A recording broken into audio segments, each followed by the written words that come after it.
Entendes o que estás lendo?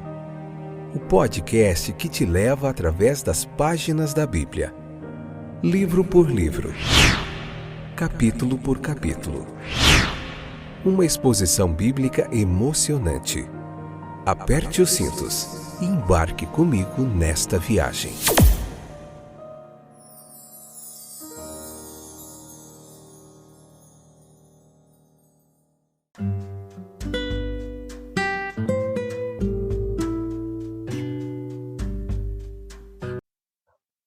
Meus queridos, que bom que vocês voltaram para a gente aprender mais da Palavra de Deus. Eu sou o Fábio e este é mais um excepcional episódio do podcast Entendes o que estás lendo. Joia demais poder estar aqui novamente com vocês. Vamos continuar hoje a nossa jornada através das páginas da Bíblia. Mateus capítulo 22, parte 2, episódio de número 664. Esta é a 8ª temporada e nela estamos vendo o livro de Mateus, capítulo por capítulo, aprendendo muito da palavra de Deus. Quanto mais aprendemos, mais chegamos à conclusão de que precisamos aprender. Tem sido uma jornada fantástica, que bom. Tem gente que nos acompanha desde o comecinho. Que Deus abençoe grandemente sua vida. Hoje vamos falar do tributo a César, Mateus capítulo 22, versículo 15 ao 22. Vamos falar hoje também da pergunta dos saduceus, perguntando a Jesus de quem seria a esposa no futuro. Jesus nos traz algumas lições preciosas. Enfim, vamos lá? Pronto? Pronta? Então vai para lá, para a Bíblia, leia o capítulo, depois vem para cá nos ouvir, onde quer que você esteja. Se você tem gostado, compartilhe essa palavra, esse trabalho, para que ela se espalhe cada vez mais. Esse é o nosso objetivo, espalhar a palavra de Deus, contribuir para a expansão do reino de Cristo. É fácil ver aqui no texto a armadilha que tentaram colocar Jesus. Se ele se recusasse a sancionar o pagamento de tributo a César, ele poderia ser acusado de sedição contra o governo romano. Se ele consentisse em sancioná-lo, ele poderia ser considerado pelos judeus como antipatriótico, portanto não adequado para ser considerado Messias. Veja que a sua resposta hábil, ela colocou a questão em sua verdadeira luz e também a elevou a uma região mais alta e acrescentou que seus algozes não podiam refutar, embora estivessem longe de estar preparados para executar tudo o que as palavras de Cristo envolviam. O dever para com César não deve ser negado. As palavras e ações de Cristo, elas implicavam uma resposta afirmativa à pergunta deles. Mas eles foram além, justificando sua resposta, deduzindo-a de sua conduta. A cunhagem de César na moeda foi aceita pelos judeus. A imagem do sombrio Tibério estava nos denários que circulavam em seus mercados. Esse fato mostra que os judeus estavam sim se submetendo ao jugo romano. Então, eles devem agir de acordo. Nós temos deveres para com o governo civil. A religião cristã, o cristianismo nos torna cidadãos do céu, mas não nos permite renunciar à nossa cidadania na terra. É um dever dos homens cristãos participar da vida em sociedade, recusar-se a fazê-lo, a entregar os assuntos públicos àqueles que não são guiados pelos princípios cristãos. Jesus Cristo não veio para produzir uma revolução apolítica, não. Os fanáticos esperavam isso do Messias. Os zelotes tentaram efetuá-lo, mas Jesus sempre se comportou como um cidadão cumpridor da lei. Não podemos dizer que ele nunca sancionaria a revolução, ou a tentativa de pessoas corajosas de se livrarem de um jugo, de uma tirania cruel. Não houve oportunidade para fazer isso nos dias de Cristo. E nem o nosso Senhor veio como um agitador político. Ele veio para regenerar o Estado, sim, bem como o indivíduo, mas é claro que ele trabalhou nessa tarefa de dentro e espiritualmente, inspirando os princípios sobre os quais o bom governo deveria ser exercido. O dever para com Deus não deve ser negligenciado. Isso foi ignorado pelos membros do partido de Herodes em sua maldade. Versículos 16 e 18. Deus tem reivindicações sobre nós. Se César tem o que lhe é devido, então muito mais tem Deus. Sua reivindicação, como a de César, é de governo e autoridade. Ele espera obediência. Enquanto César também espera tributo, Deus também exige tributo. Tributo que ele busca dos homens, isso é nada menos do que seus corações. O que é devido a Deus é a rendição de nós mesmos e de tudo que temos. Não há colisão entre o secular e o sagrado. Nós podemos dar a César o que é devido, enquanto também damos a Deus o que é devido. A política não exclui a religião, assim como a religião não pode dispensar a política. Cada sujeito tem sua própria função. No entanto, eles não são coordenados. E se houvesse um conflito, o dever para com Deus deveria prevalecer, como no caso dos mártires cristãos. Mas César exigiu dos mártires o que não era devido a ele: adoração. A política não deve substituir a religião e nem se misturar. O melhor serviço prestado a César não libertará um homem de seu dever de servir a Deus. Há um fascínio na vida pública que ameaça absorver a energia total de um homem. Essa é uma tentação que deve ser resistida. O grande nome de César, ele dominou o velho mundo. Outras influências exigentes vão longe para governar nossa própria era. Precisamos estar em guarda para que eles não afastem o pensamento de Deus. A moeda produzida era provavelmente um denário de prata do reinado de Tibério César. E trazia em sua face a cabeça do imperador e tinha uma inscrição ao redor dela, contendo seu nome, títulos. Para entender como essa questão pretendia enredar Cristo, nós devemos lembrar que a injunção e a ordem mosaica em Deuteronômio 17,15 era: olha, não poderás pôr um estranho como rei sobre ti. E essa injunção foi feita pelos rabinos para significar que eles não devem pagar tributo a nenhuma potência estrangeira. Os romanos cobravam o imposto de cada indivíduo e esse imposto era particularmente ofensivo ao partido patriótico. Se eles pudessem fazer Jesus participar do grupo dos fanáticos, eles poderiam acusá-lo aos romanos como uma pessoa perigosa, fomentador de rebelião. E a resposta de Jesus ela é explicada de várias maneiras e até mesmo foi tomada como uma palavra de ordem de escolas religiosas específicas. Mas a resposta é realmente uma recusa em responder e nisso sua habilidade é vista. A repreensão de Cristo. Por que me tentais, hipócritas? Isso deve tê-los incomodado e os fez temer que fariam pouco com ele.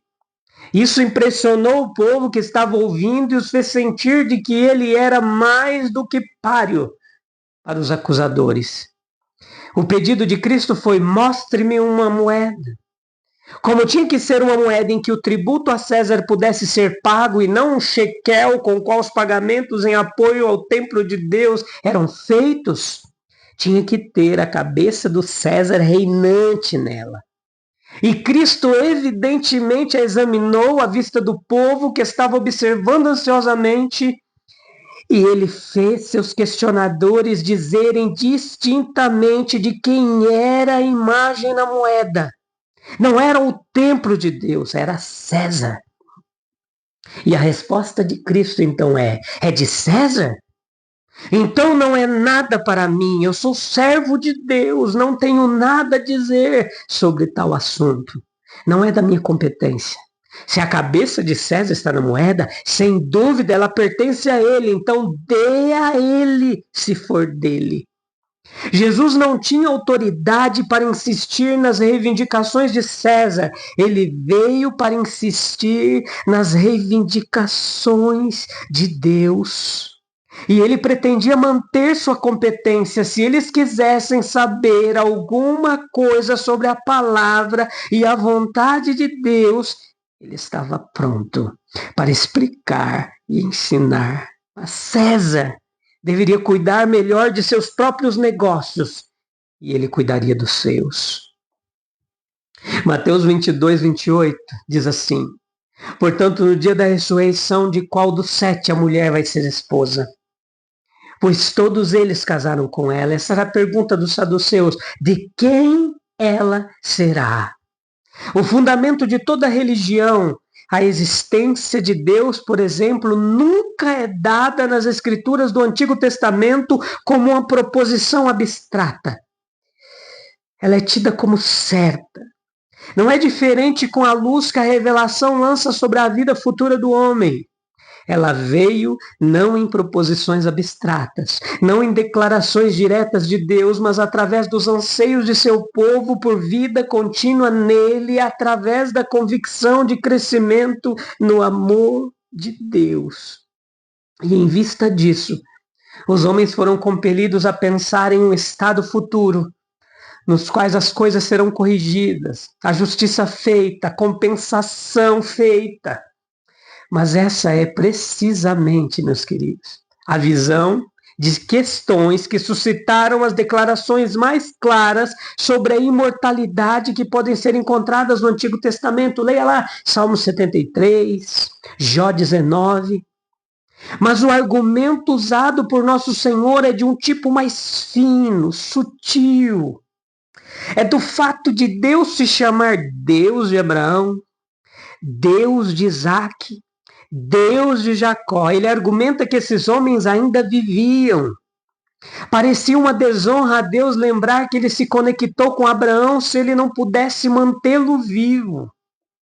O argumento aqui vai envolver a ideia de que ser o Deus de alguém implica um relacionamento vivo.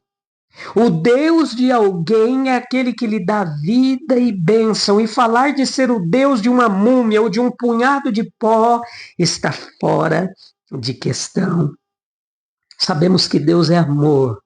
Ele ama muito especialmente aqueles a quem ele se revela especialmente, aqueles a quem ele chama de seus filhos. Mas como essas pessoas estão saindo dessa vida? Segue-se a compreensão de que elas saíram completamente da existência. Essas amizades perecíveis são indignas da natureza eterna de Deus. A resposta de nosso Senhor não tem nenhum ensinamento muito positivo a respeito de nossa relação uns com os outros no futuro. Certamente não implica a cessação do amor entre aqueles que aqui encontraram muito de sua felicidade um no outro. Nenhuma ideia racional do futuro pode ser construída de forma alguma sem incluir a satisfação de nossas melhores afeições e o exercício de nossos poderes mais elevados. Nenhuma ideia satisfatória de salvação pode ser acalentada que não inclua a perspectiva de um tempo em que podemos moldar uma vida para nós, mesmos de acordo com nossa sabedoria adquirida recentemente e nosso arrependimento infrutífero aqui. Mas entenda, essa afirmação enfática da imortalidade por nosso Senhor é feita em conexão com a ressurreição do corpo. Nós estamos conscientes de que nosso corpo é uma coisa e nós mesmos outra. Ainda assim, meus queridos, a alma recebeu uma grande parte de seu caráter do corpo que usou. De modo que, mesmo após a separação do corpo, a alma manterá o caráter que o corpo imprimiu sobre ela. E isso novamente deve determinar o caráter do novo corpo que a alma deve receber. E é, no entanto, de muito pouco verificar que tipo de vida está reservada além do túmulo, se não temos certeza de que alcançaremos. Cristo coloca isso em nosso poder. Seu Espírito recebido por nós agora como Espírito de santidade vivificará, aleluia, nossos corpos mortais e nos ressuscitará, eu creio, para estarmos com Ele na vida futura. Oh, Deus poderoso! Meus queridos, se a imagem de César está na moeda e a quem pertence o tributo, se não a ele? E se Deus é o Senhor de nossas vidas, como podemos negligenciar a entrega de nossos corações a Ele? Oh, Jesus querido, Senhor Deus, ajuda-nos a discernir os deveres que temos para com as autoridades da terra, mas sem nunca negligenciar nosso compromisso contigo. Que possamos oferecer a César o que lhe é devido, mas sempre entregar a Ti. Oh, Jesus, nossa devoção, nossos corações, nossa obediência, nossa vida, nossa fidelidade, nosso amor, nosso tempo, nosso serviço. Ensina-nos a equilibrar a nossa vida pública diária e a espiritual, para que em tudo Tua vontade prevaleça. Em nome de Jesus. Amém e amém. Obrigado, Jesus, por esses minutos na Tua presença. Deus abençoe sua vida, meu querido, minha querida. Que essa palavra te transforme, te edifique, te purifique, te renove, te fortaleça, te abençoe, no nome poderoso de Jesus. E a gente volta em breve. Se Deus quiser, e eu tenho certeza que Ele quer, porque a presença dEle é real.